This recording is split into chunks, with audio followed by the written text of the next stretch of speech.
2 anos de invasão da Ucrânia. O que é isso? Ciência? Peraí, tem mais alguma coisa? Tecnologia? E o que mais? E história. Ciência, tecnologia e história. Episódio de hoje. 2 anos de invasão da Ucrânia. 24 de fevereiro de 2022. Uma data que ficará na infâmia. A Ucrânia foi súbita e deliberadamente invadida por forças terrestres e aéreas da Federação Russa. A guerra continua. A Rússia ocupou parte do território ucraniano e resiste à contraofensiva da Ucrânia. Os dois exércitos chegaram a um impasse, em que nenhum lado consegue progredir em seus objetivos. É quase uma guerra de trincheiras. Mas como e por que isso aconteceu? A invasão da Ucrânia pela Rússia não foi algo totalmente inesperado, embora muitos tenham ficado surpresos. As raízes dessa invasão começam num distante passado comum entre russos e ucranianos, e se conclui na inépcia dos Estados Unidos e da Europa em conseguir incluir a Rússia na ordem pós-soviética. Putin disse, em um determinado momento, que a Ucrânia não existia como Estado. Ele chamou a Ucrânia de ficção. Então ele falou como se a Ucrânia não existisse como um país independente. Essa notícia ela foi publicada no The New York Times, em 21 de fevereiro de 2022. E esse pensamento, se é que o Putin realmente acredita nele, mas esse pensamento que ele divulga, que ele fala aos russos e fala ao mundo, ele tem raízes no passado. E talvez ele explique, qual que é o pensamento de Putin sobre a Rússia, sobre a Ucrânia, sobre a Europa. Bem, voltando ao passado, nos séculos 8 e 9 depois de Cristo, nós encontramos nesse momento da história as origens da ocupação do território que corresponde hoje à Rússia, à Ucrânia e a Belarus. As tribos eslavas que deram origem a ucranianos, russos e belarussos eram descendentes de vikings que chegaram ao leste europeu pelo Mar Báltico. Os vikings, em sua movimentação para saquear e colonizar terras, eles saíram da Escandinávia e, atravessando o Mar Báltico, eles chegaram até o território que hoje, em grande parte, é a Ucrânia, e também tem uma parte de Belarus e uma pequena parte do que hoje é a Rússia. Kiev, a capital da Ucrânia, ela já existia no século 8 depois de Cristo. Ela foi capital da Rússia de Kiev, ou Rus de Kiev, que era um estado que englobava partes da atual Ucrânia, da Rússia e Belarus. Então, nesse momento da história, as tribos que deram origem a essas etnias, elas estavam juntas. Você tinha vários príncipes, vários principados que em determinado momento eles se uniram sob um governo comum. Era a Rússia de Kiev. Então, esse Estado eslavo é um Estado ao qual Putin se refere no seu discurso para desacreditar a Ucrânia como um país independente. O fato é que a Ucrânia, a Rússia e Belarus têm um estado ancestral comum e compartilham uma herança cultural. Uma herança que se verifica no alfabeto usado, nas línguas que são muito parecidas, nas tradições, nas festas. Mas esse estado ele faz parte de um passado. Então, essa Rússia de Kiev, ela deixou de existir em um determinado momento. Mas da forma como Putin ele fala, ele dá a impressão de que esse Estado ele não deixou nunca de existir. Então, a Ucrânia ela não é um Estado separado, ela faz parte da grande Rússia.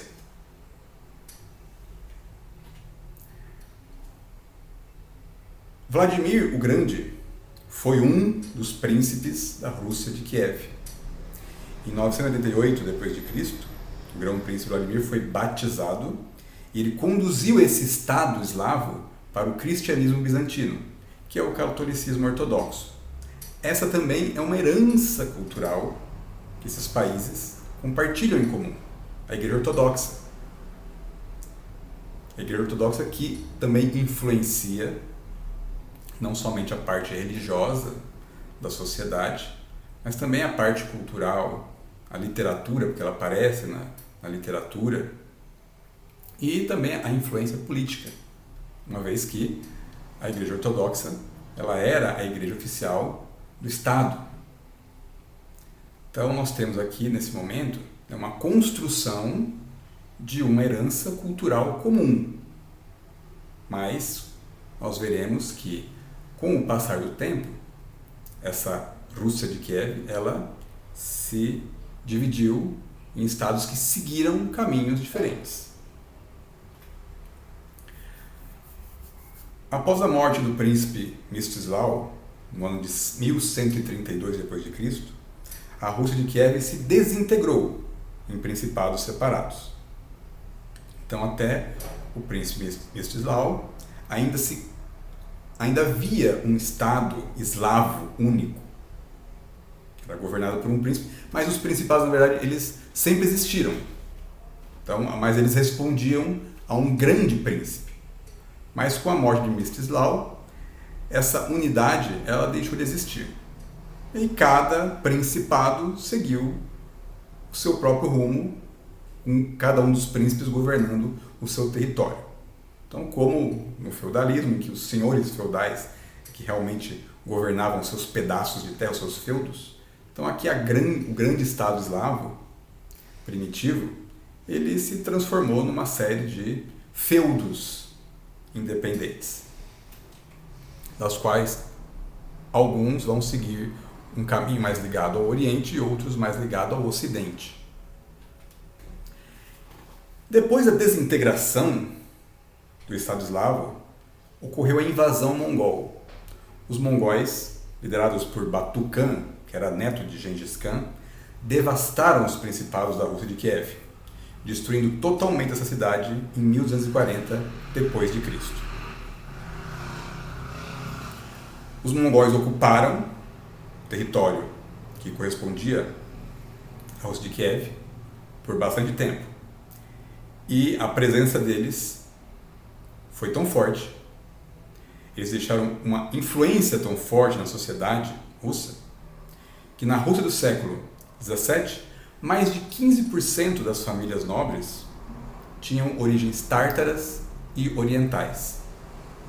Nós percebemos nas vestimentas russas que existe uma herança cultural dos mongóis. E na estrutura da corte russa, a corte russa ela foi uma corte muito oriental, até que o czar Pedro o Grande ele se moveu para tentar trazer para a Rússia influências do Ocidente. Mas até que isso acontecesse, a Rússia ela se tornou mais oriental do que ocidental.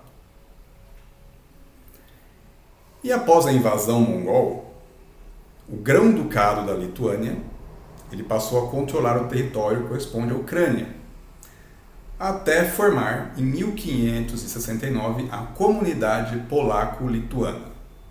Então, enquanto os principados que correspondem hoje à Rússia, eles estavam tomados pelos mongóis e permaneceram durante algum tempo sob essa influência, a Ucrânia, por outro lado, ela passou para a órbita de influência da Lituânia e mais tarde para a influência da Polônia. Então a Ucrânia sofreu outro tipo de influência ao longo do tempo. Durante algum tempo ela fez parte de uma comunidade em que ela sofreu influência da Lituânia e da Polônia. Até que, em 1654, o czar Aleixo I da Rússia assinou um tratado com os cossacos, que se rebelaram contra o domínio da Polônia. Era o Tratado de Pereslávia. Com esse tratado, a Ucrânia se transformou em um protetorado da Rússia.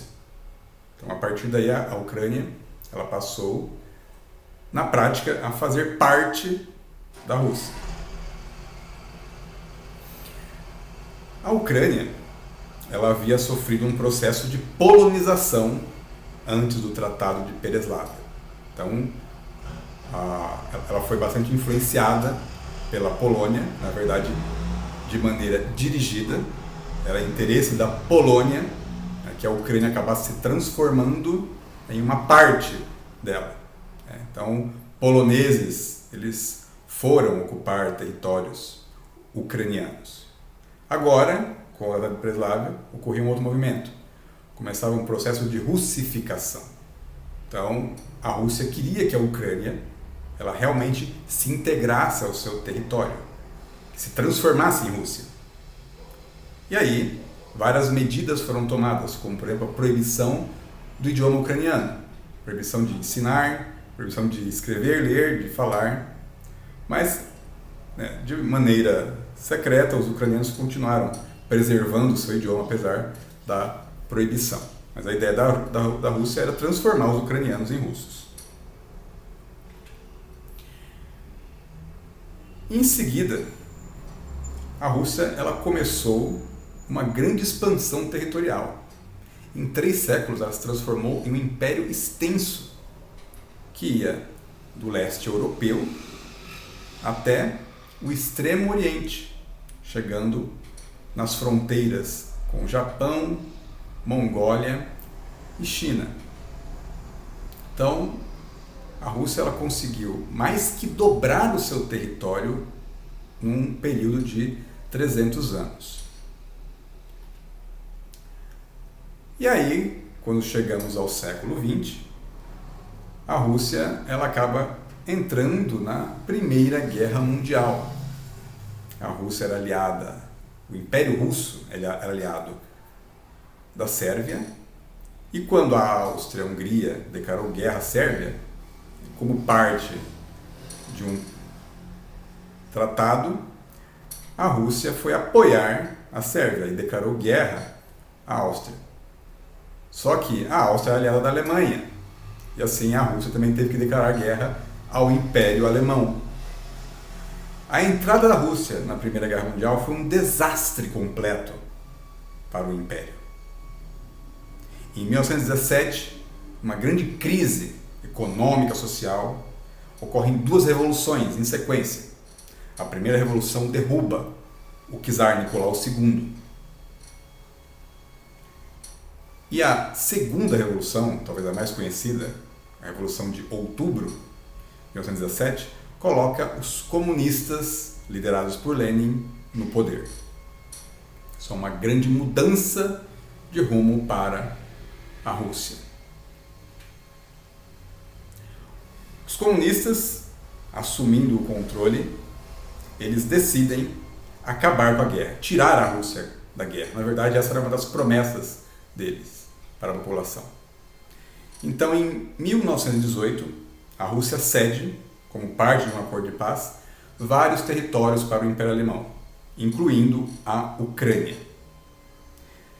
Se a Alemanha tivesse conseguido vencer os aliados, se ela tivesse conseguido resistir, ou talvez se ela tivesse conseguido pelo menos um acordo de paz melhor, talvez ela tivesse mantido sob seu domínio a Ucrânia, a Lituânia, a Estônia e até a Finlândia. A Rússia cedeu territórios bastante vastos para o Império Alemão. Infelizmente, para a Alemanha, a sua derrota na Primeira Guerra anulou todas essas concessões. Em 1919, em meio a uma guerra entre a Rússia e a Polônia, a Ucrânia ela acaba renascendo como um Estado independente. Mas ela se torna uma república socialista como parte da Revolução Russa, em que os partidos comunistas de todas as regiões próximas à Rússia estão fazendo levantes contra os seus governos regionais. Então nasce a República Socialista Soviética da Ucrânia. Esse período de independência ele é bastante curto. Em 1922, a Ucrânia ela torna-se parte da União das Repúblicas Socialistas Soviéticas, que será, durante grande parte do século XX, o país mais extenso do mundo.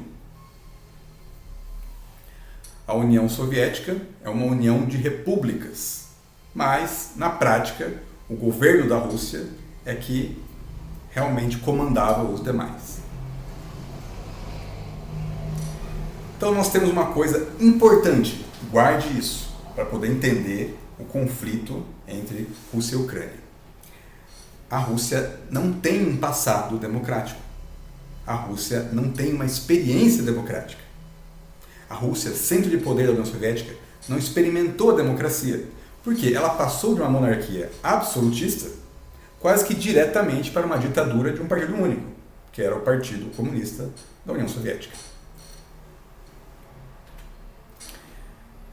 Bem, depois que a Ucrânia é incorporada à União Soviética, a União Soviética acaba entrando na Segunda Guerra Mundial, forçadamente.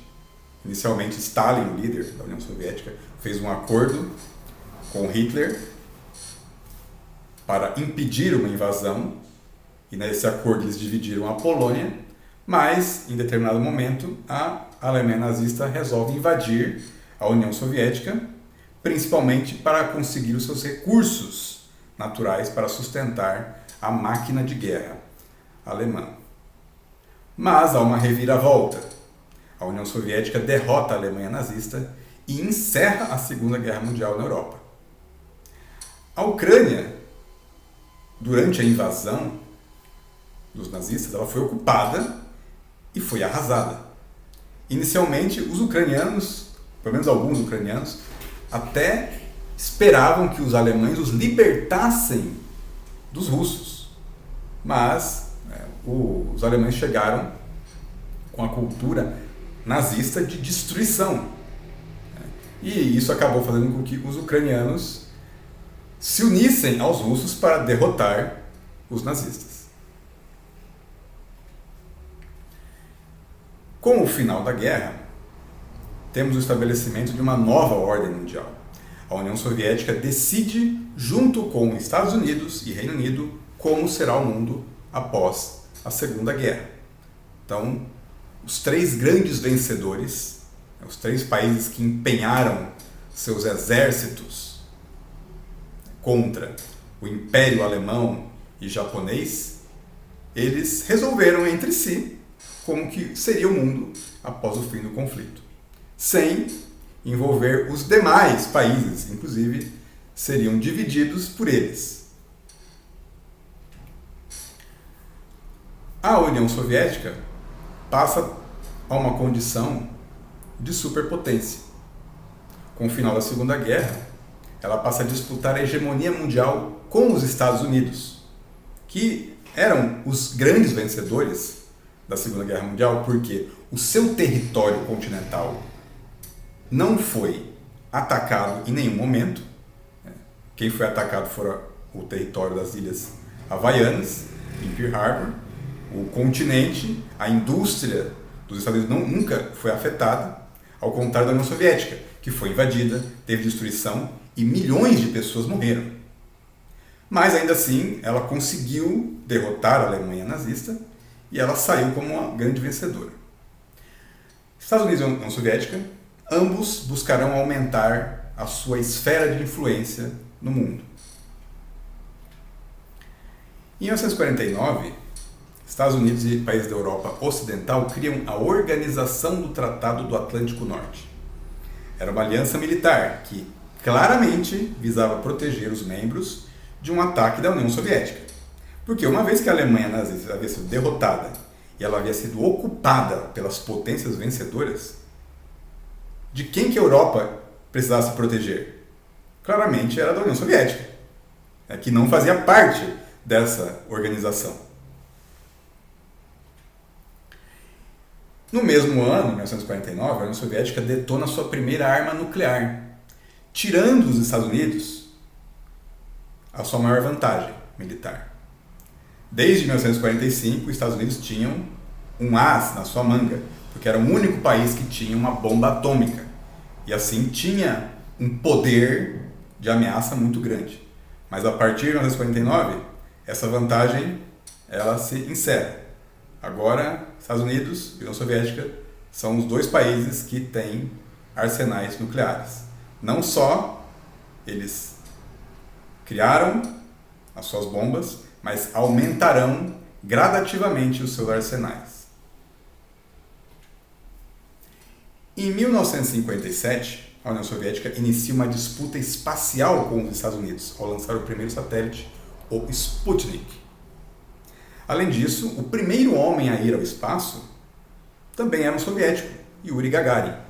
Então, a União Soviética ela assusta os Estados Unidos, porque ela consegue colocar um satélite no espaço e ainda consegue colocar um homem em órbita da Terra.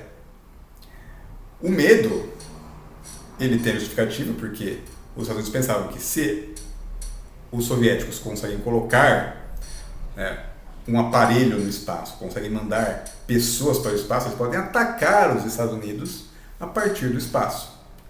E a partir daí há um investimento maciço dos estadunidenses em criar tecnologia espacial e superar a União Soviética. Nesse contexto, cria-se uma identidade soviética. Observe, os russos viveram 4 décadas em um país que dividia a hegemonia do planeta com os Estados Unidos. Era um país que tinha armas nucleares, podia destruir o mundo com as suas armas. Era um país que conseguiu sair na frente na corrida espacial, tinha alta tecnologia. Além disso, os russos colonizaram as outras repúblicas soviéticas, incluindo a Ucrânia. Os russos promoveram um processo de russificação. Russos eram enviados propositadamente para ocupar territórios em outras repúblicas da União Soviética. Isso se reflete até hoje, onde você observa que tem russos em vários países que foram membros da União Soviética, como Lituânia, Estônia, Letônia, a própria Ucrânia, Cazaquistão, Tadiquistão, Quirguistão, Geórgia e outros países.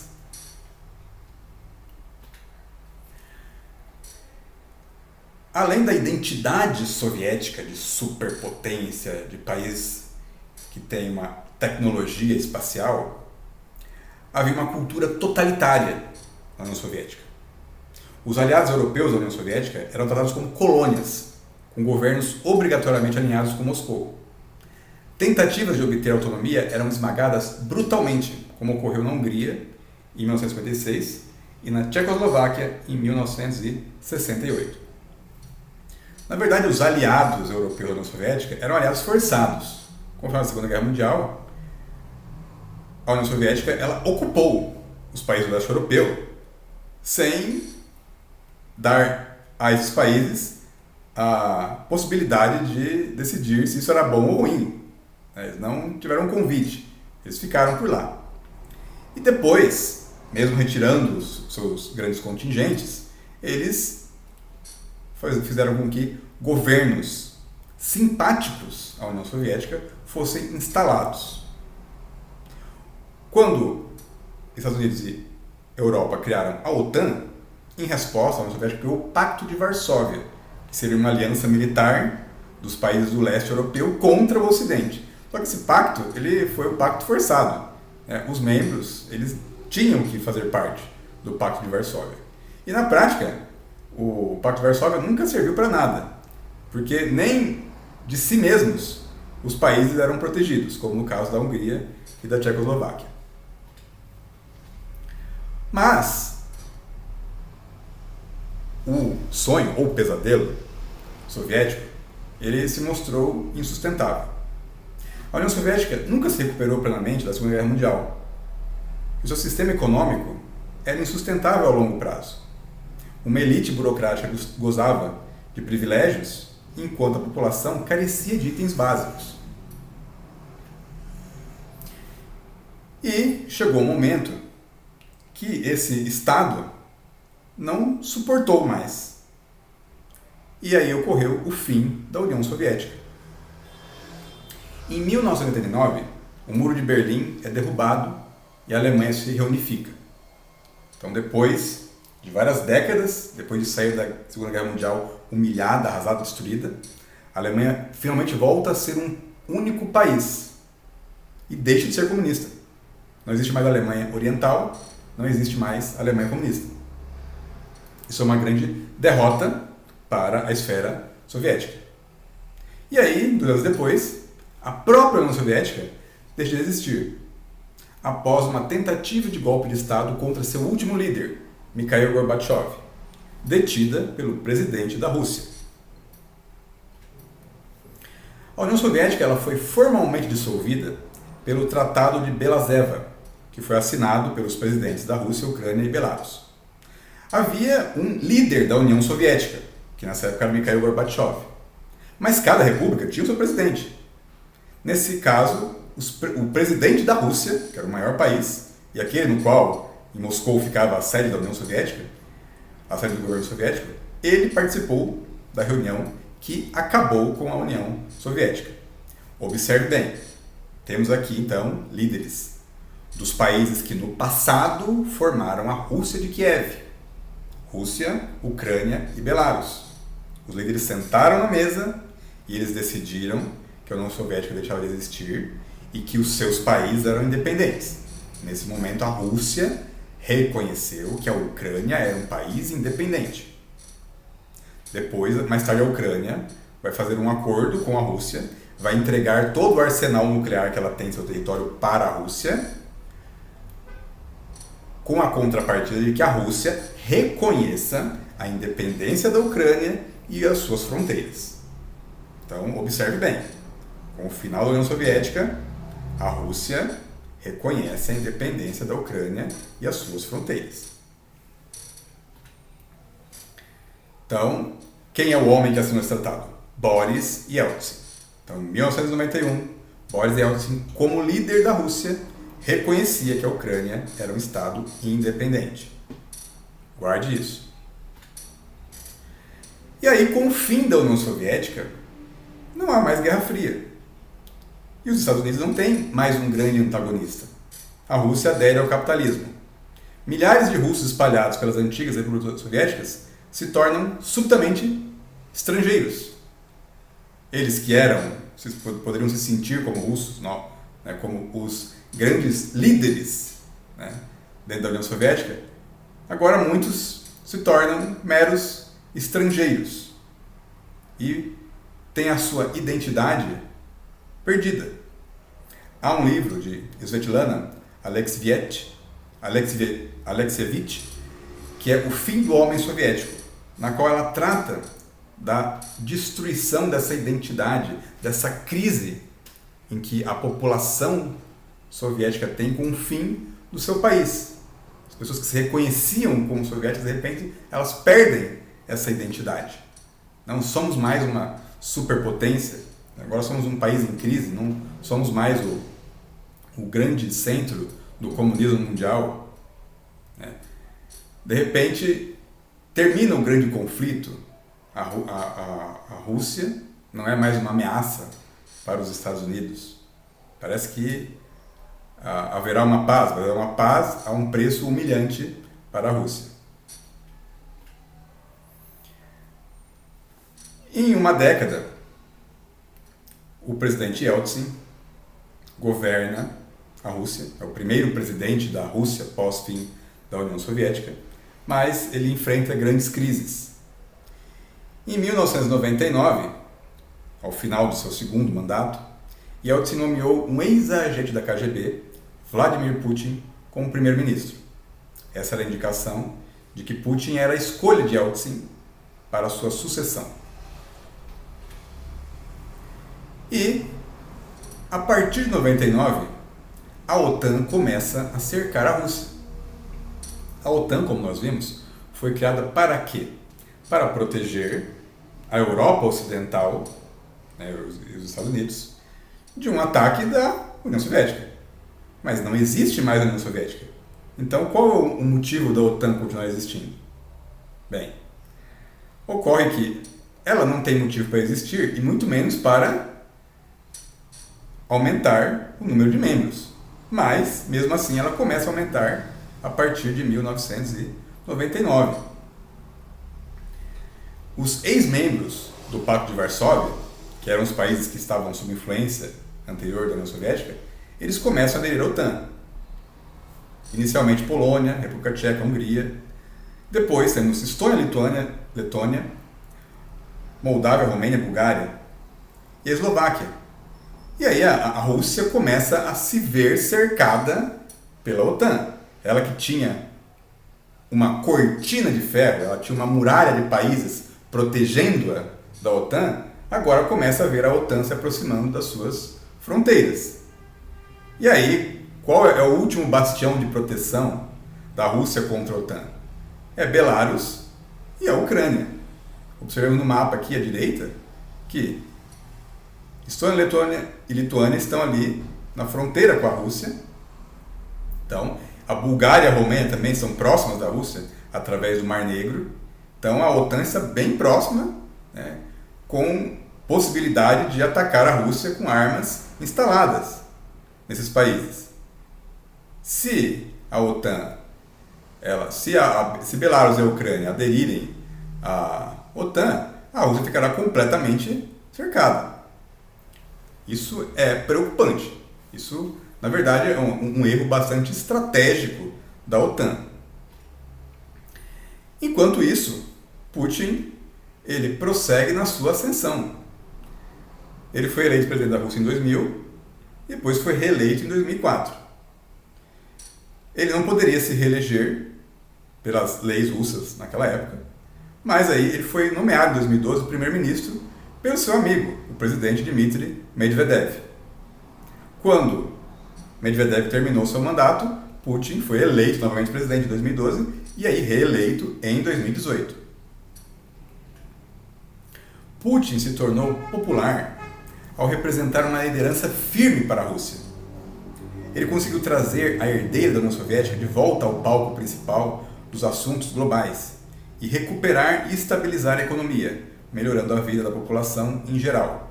Então Putin ele conseguiu criar uma imagem de um grande líder, um líder forte para os russos, ao contrário de Boris Yeltsin, que era visto como um bêbado irresponsável, era motivo de piada internacionalmente. Então Putin conseguiu se tornar uma figura de grande popularidade, mas é claro que ele tem, dentro da Rússia, sempre teve, na verdade, a oposição. Essa oposição ela foi aumentando conforme Putin foi se tornando cada vez mais totalitário. E a OTAN era uma coisa que incomodava Putin. O Putin reclamou que a instalação de bases militares da OTAN nos países que faziam fronteira com a Rússia era uma provocação, era uma ameaça à paz dos russos. Porque qual era o motivo da OTAN instalar armas em países que faziam fronteira com a Rússia? Claramente era pensando em um ataque, ou na visão de Putin não era que a Rússia iria atacar eles.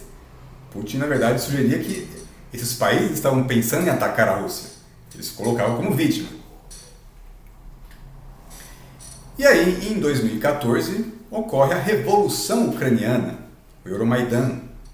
Essa revolução ela depõe o presidente, que é favorável à Rússia, Viktor Yanukovych, e coloca no lugar um presidente que tem um pensamento mais pró-Ocidente. E muitos ucranianos eles queriam se aproximar do Ocidente, queriam aderir à União Europeia e até à OTAN. Eles queriam uma integração maior com o Ocidente. Mas enquanto os ucranianos queriam isso, os russos étnicos, aqueles russos que se transformaram em estrangeiros com o fim da União Soviética e que moravam na Ucrânia, eles começaram a protestar, principalmente na península da Crimeia, onde eles eram grande maioria. E aí, o que acontece?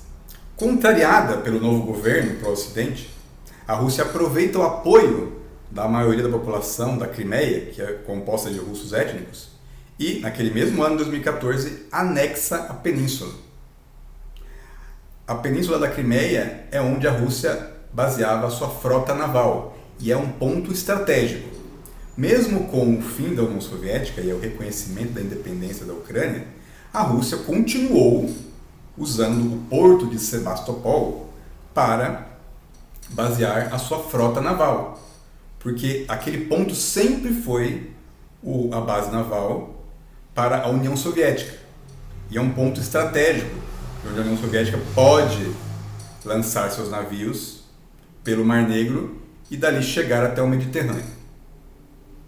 Então, a possibilidade de haver algum tipo de restrição para a Rússia, ou mesmo que essa possibilidade da Ucrânia aderir à OTAN e ter armas da OTAN, equipamentos da OTAN no território ucraniano próximos da Rússia, esse movimento ele forçou a Rússia a se mover tomando o território da Ucrânia.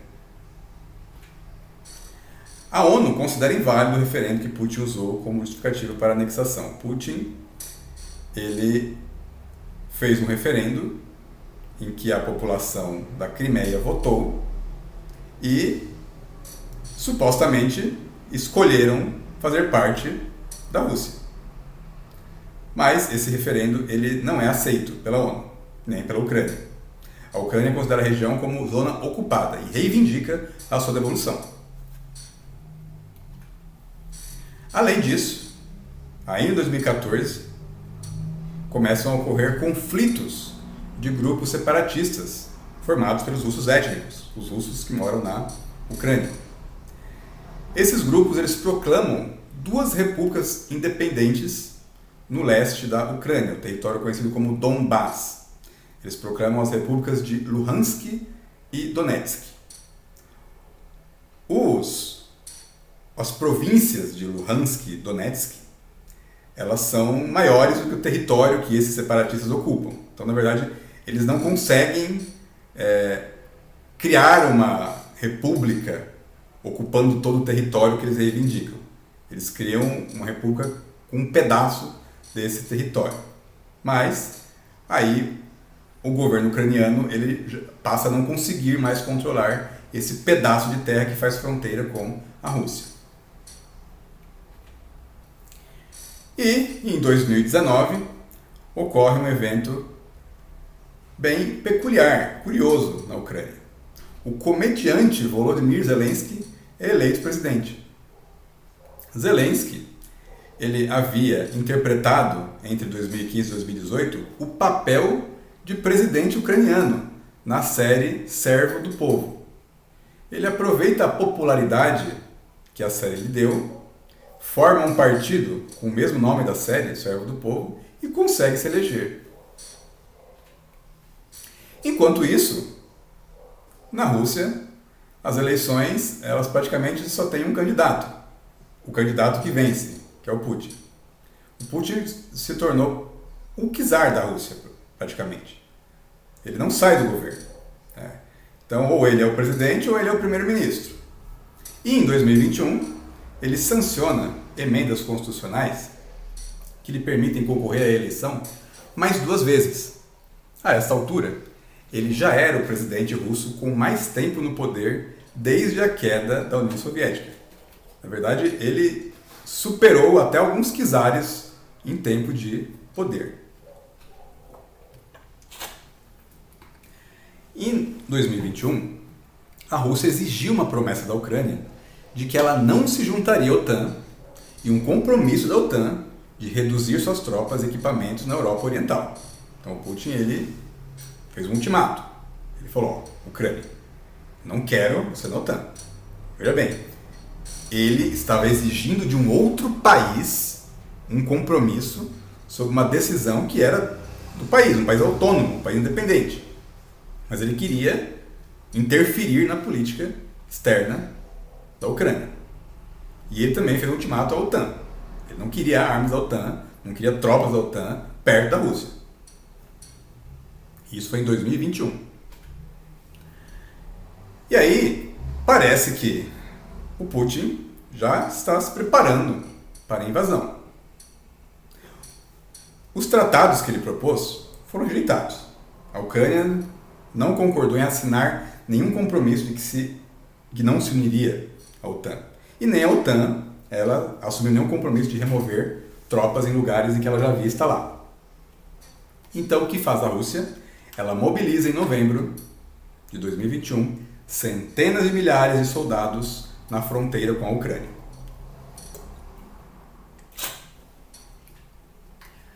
E aí, nós temos quase 3 meses de inação.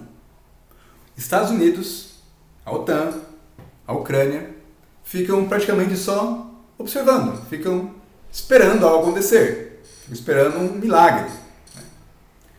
Aqui nessa charge, nós observamos aqui, estamos vendo a fronteira da Rússia com a Ucrânia. Então, o governo russo, representado pelo urso, está ali empurrando uns tanques para a fronteira. Esses tanques, eles têm cartazes que formam o barulho de um disparo, plam, como se fosse um aviso, eu vou disparar, estou avisando aqui que eu vou disparar, vou invadir, vou atacar.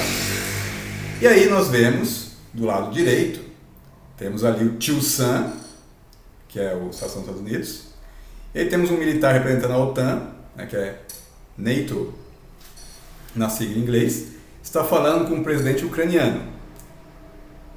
É diferente desta vez. É diferente dessa vez. Então, nenhum dos países aliados da Ucrânia, virtualmente aliados naquele momento, se tornariam aliados de fato depois, eles se moveram para tentar impedir o conflito. Poderiam ter chamado a Rússia naquela situação e feito um acordo, para a Ucrânia, ela assume o compromisso, de não aderir à OTAN, desde que a Rússia remova as suas tropas da fronteira, desmobilize o seu exército. E aí a OTAN também concorda em, se não remover, distanciar as suas tropas e equipamentos da fronteira com a Rússia, estabelecendo um limite no qual eles poderiam atuar. Alguma coisa desse tipo poderia ter sido feita, mas não. A OTAN e Estados Unidos pagaram para ver. Talvez eles pensassem, não, a Rússia não vai invadir a Ucrânia. Mas o que impediria a Rússia de invadir a Ucrânia? Basicamente, sanções comerciais. Então, a Rússia já estava sofrendo sanções comerciais desde a anexação da Crimeia. Isso já havia afetado a economia da Rússia. Então, eles pensaram, se a Rússia invadir a Ucrânia, nós vamos colocar mais sanções e a Rússia vai quebrar economicamente. Então, ela não vai fazer isso. Porque ela já sofreu com sanções econômicas, ela não vai querer sofrer mais. Ela vende gás para a Europa. Então, por que ela iria criar uma crise? Então, o que impediria a Europa de ajudar a Ucrânia em uma guerra? Agora, olhando pelo lado da Rússia. Então, se a Rússia estava pensando em invadir a Ucrânia, ela também deveria pensar, mas o que impede que os europeus não ataquem a Rússia? Bem, a Europa depende do gás russo. Então, o Putin falou, eles não vão querer ajudar a Ucrânia, porque senão eu corto o gás e eles ficam sem. Então, esse era o outro lado também. Então, enquanto que os aliados podiam pensar, a Rússia não vai atacar porque ela vai ter sanções. A Rússia podia pensar também, eles não vão ajudar a Ucrânia porque eles são do meu gás. E o que impediria os Estados Unidos, que é a grande superpotência, de entrar na guerra diretamente contra a Rússia? Basicamente, armas nucleares. Então, Estados Unidos e Rússia têm os maiores arsenais nucleares do mundo. Mas a Rússia, ela tem uma superioridade nas armas nucleares em relação aos Estados Unidos. Ela nem precisava ter a superioridade. Se ela tivesse o poder equivalente, já era suficiente, porque você tem aqui um poder de dissuasão. Esses dois países, eles não vão se atacar diretamente, porque se eles fizerem isso, eles vão cruzar uma linha da qual não poderão mais voltar. E se um deles utilizar o seu arsenal nuclear, o outro vai responder, e assim nós vamos ter praticamente o fim do mundo. Então nós temos que em janeiro de 2022 já havia analistas falando como seria a invasão da Ucrânia. Então não foi alguma coisa totalmente inesperada. Os russos já estavam mobilizados, havia imagens de satélite, então você podia saber onde os russos estavam estacionados. E pela mobilização, os analistas concluíram que a Rússia estava planejando um ataque em várias frentes, sendo que um dos objetivos seria a tomada da capital, Kiev. Então, uma hipótese seria que a Rússia queria, num ataque rápido, conquistar parte do território da Ucrânia, tomar a capital, derrubar o governo ucraniano e assim forçar a Ucrânia a assinar um acordo com seus termos. Então, um acordo garantindo que ela não iria se unir à União Europeia, à OTAN, e talvez nisso a Rússia ainda anexasse todo o território a leste do rio Dnipro. Ou seja, a Rússia iria se expandir até chegar em Kiev. Então Kiev iria passar de um ponto quase central na Ucrânia para uma cidade fronteiriça, a Rússia. E aí viveria sob constante ameaça. Bem, então esse era o cenário. Então já sabiam que a Rússia poderia atacar por vários pontos da sua fronteira com a Ucrânia. Além disso, poderia atacar de Belarus, que é o seu aliado, ao norte, e ainda atacar da Moldávia, onde havia uma região separatista que tinha os russos étnicos. Bem, e aí, surpresa! Em fevereiro ocorre a invasão. E a Rússia faz o quê? Ataca a Ucrânia em várias frentes. Então aquilo que era evidente, ela mobilizou o seu exército ao longo da fronteira com a Ucrânia. Tudo indicava um ataque em várias frentes. E o que ela faz? Faz exatamente isso. Então tropas russas, elas vêm do norte, vêm do leste, vêm do sul, a partir da Crimeia, a partir do Luhansk, Donetsk, as repúblicas separatistas, e elas se mobilizam para alcançar a capital, Kiev. Então, nós temos, em fevereiro de 2022, qual que é a situação antes da invasão? A Rússia havia anexado a Crimeia, a península ao sul da Ucrânia, e grupos separatistas tinham partes das províncias de Luhansk e Donetsk, e na prática estavam sendo apoiados pela Rússia, que negava oficialmente isso. Mas então havia já um pedacinho de território, além da Crimeia, do qual a Rússia havia se apropriado de maneira não oficial. Em março de 2022, nós temos a seguinte situação. A Rússia consegue tomar territórios ao longo da fronteira com a Ucrânia, territórios ao norte, ao leste. Ela se aproxima bastante de Kiev, ela consegue avançar ao norte da Crimeia. Então, ela está realmente cumprindo aquele plano que parece que ela está querendo avançar até o rio Dnipro, tomar todo o território ao leste do Dnipro e derrubar o governo em Kiev. Talvez, essa é a hipótese, Putin esperava que essa invasão fosse uma guerra relâmpago, que ele conseguisse, em semanas, concluir esse ataque, derrubar o governo de Kiev e, uma vez tomando o controle do governo da Ucrânia, estabelecer os seus termos. Mas esse rápido avanço russo, de repente, ele se encerra. A guerra relâmpago, que a Rússia talvez esperasse que aconteceria, ela termina repentinamente e a Ucrânia começa a resistir. Do outro lado, a Rússia começa a sofrer uma série de sanções econômicas. Os membros da OTAN, União Europeia e outros países ainda, eles impõem sanções à Rússia. aeronaves da Rússia não podem mais adentrar o espaço aéreo da União Europeia, dos Estados Unidos e do Canadá. A Rússia perde acesso, o Banco Central da Rússia perde acesso às suas reservas internacionais, as operações com a União Europeia são encerradas, vários bancos russos são excluídos do sistema bancário internacional SWIFT e são proibidos de operar em diversos países. As mídias russas, elas são bloqueadas, os oligarcas e políticos russos, incluindo o presidente Putin e seus ministros, eles têm seus depósitos bancários e de bens nos países estrangeiros congelados. As empresas russas que produzem aviões de combate, drones, tanques, armamentos, elas também sofrem sanções. Lembrando que essas empresas, elas não produzem somente para a Rússia, elas também exportam. A Rússia, que tinha um grande negócio vendendo gás para a Europa, já tinha um gasoduto, estava construindo um segundo gasoduto, de repente vê o seu contrato ser suspenso. Então a Rússia talvez acreditasse que os europeus não iriam se mobilizar, temendo perder o gás, muito pelo contrário, eles resolvem abrir mão do gás russo e sustentam essa posição. O Banco Mundial encerra seus programas na Rússia e o Conselho Ártico perde todos os seus membros, exceto a Rússia. Então ele, na prática, deixa de existir.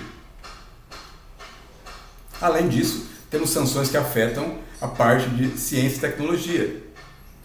O CERN, a Organização Europeia para a Pesquisa Nuclear, remove a Rússia de condição de observadora. Não pode mais participar de reuniões. A Comissão Europeia também suspende os financiamentos para instituições russas de pesquisa. E a Agência Espacial Europeia congela o programa de colaboração que ela tem com a Rússia. Mas, enquanto Estados Unidos, Europa e outros países promovem sanções contra a Rússia, a China ajuda a Rússia. O comércio entre Rússia e China já estava crescendo, e aí dá um salto durante o conflito. E a China começa a exportar mais para a Rússia. Então a Rússia deixa de conseguir bens em alguns países, ela passa a trazer isso da China. Além disso, as sanções econômicas, elas são contornadas através da ajuda chinesa. Enquanto as operadoras Visa e Mastercard deixam a Rússia, a China, ela apoia a Rússia, permitindo que os bancos russos usem o sistema chinês de pagamento. E aí ocorre a contraofensiva ucraniana. A Rússia, além de não conseguir sustentar, não conseguir alcançar a capital Kiev e não conseguir sustentar suas conquistas ao norte, ela ainda tem que retroceder, e aí começa o contra-ataque da Ucrânia. Em novembro de 2022, a Ucrânia consegue recuperar território, e ela tenta avançar para leste, mas a Ucrânia acaba chegando em dezembro de 2023 a um impasse, a uma estagnação nos territórios a leste. A Ucrânia não consegue avançar, assim como a Rússia também não consegue contra-atacar. Então, um corredor que vai das repúblicas de Donetsk e Luhansk até a Crimeia é mantido pela Rússia. Em 30 de setembro de 2022, Putin assinou um decreto anexando os territórios do leste da Ucrânia, que são justamente esses territórios que a Rússia conseguiu manter até agora. Então, ele proclamou as províncias de Luhansk, Donetsk, Zaporizhia e Kherson como partes da Rússia. Essas províncias, elas não foram completamente dominadas, porque a Ucrânia conseguiu ainda retomar uma parte desses territórios, mas ela também teve que retroceder em algum momento. Então a Rússia ela conseguiu estabilizar a sua ocupação. Mas é claro que os países da Europa e os Estados Unidos não reconhecem essa anexação. Para a Rússia, nem guerra está havendo. O governo russo chama isso de operação militar especial. esse nome, ele permite o que no discurso? Permite o discurso de que não está havendo uma guerra, portanto, não há uma declaração de guerra a ser feita porque não há guerra. Mas esse discurso também, ele desconsidera a existência da Ucrânia como um país. Porque como que a Rússia pode estar fazendo uma operação militar especial em outro país, em um território que não é seu? Como que os exércitos russos estão fazendo uma operação militar especial na Ucrânia? Então é um discurso que mostra o não reconhecimento da Ucrânia como um Estado independente. E qual é a situação em 22 de fevereiro de 2024? As frentes em terra estão estagnadas há mais de um ano. Então, durante o ano de 2023, a guerra se transformou numa guerra de trincheiras. A Rússia estabeleceu várias defesas para impedir o avanço ucraniano e, além disso, começou a receber apoio para iniciar uma contraofensiva contra a contraofensiva da Ucrânia. Então, nesse momento, em fevereiro de 2024, há uma estagnação do território, a Rússia consegue manter o controle sobre territórios ocupados a leste, o corredor que ela conseguiu estabelecer até a Crimeia. No mar, entretanto, a Ucrânia conseguiu se tornar uma ameaça para a Rússia, afundando vários navios e furando o bloqueio naval que a Rússia havia tentado estabelecer. Então essa é uma situação que forçou até a Rússia a tirar navios de Sebastopol, levá-los para o leste, para tentar protegê-los da Ucrânia. Fatos. China, Coreia do Norte e Irã seguirão apoiando a Rússia. Nós vemos ao longo da guerra, o Irã forneceu drones para a Rússia, a Coreia do Norte ela conseguiu estabelecer um acordo para fornecer armamento para a Rússia em troca de ajuda econômica. E a China segue como grande parceiro, sustentando economicamente a Rússia, diante das sanções comerciais que ela tem do Ocidente. Por outro lado, os Estados Unidos e a Europa, eles seguirão apoiando a Ucrânia. Mas será que eles seguirão apoiando com a mesma intensidade que fizeram no início? Essa é uma dúvida. O que vai acontecer? Bem, nesse momento nós só temos especulações. Mas o cientista político americano Ian Bremmer, fundador e presidente da Eurasia Group, que é a principal consultoria de risco do mundo, ele faz a sua previsão. A previsão dele é que a Ucrânia será dividida. Isso não quer dizer que isso seja bom. Ele fala que é inevitável. A Ucrânia, não, segundo a sua análise, não conseguirá retomar os territórios que a Rússia já anexou.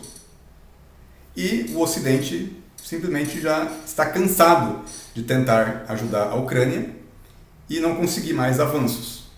E ele sabe que o Ocidente também tem uma linha que ele não pode cruzar para poder, talvez, mudar essa posição da Ucrânia. Por outro lado, a Rússia ela não tem nenhuma pretensão de abrir mão das suas conquistas, ela não tem nenhuma pretensão de reconhecer que ela promoveu uma guerra, que ela promoveu uma invasão. Então, segundo a análise dele, vai chegar um momento que os dois lados, provavelmente cansados, eles vão concordar com um acordo de paz, vai ser um acordo de paz que não vai ser assinado com sorrisos, mas vai ser um acordo de paz assinado para que o conflito se encerre e ambas as partes consigam reconstruir os seus países.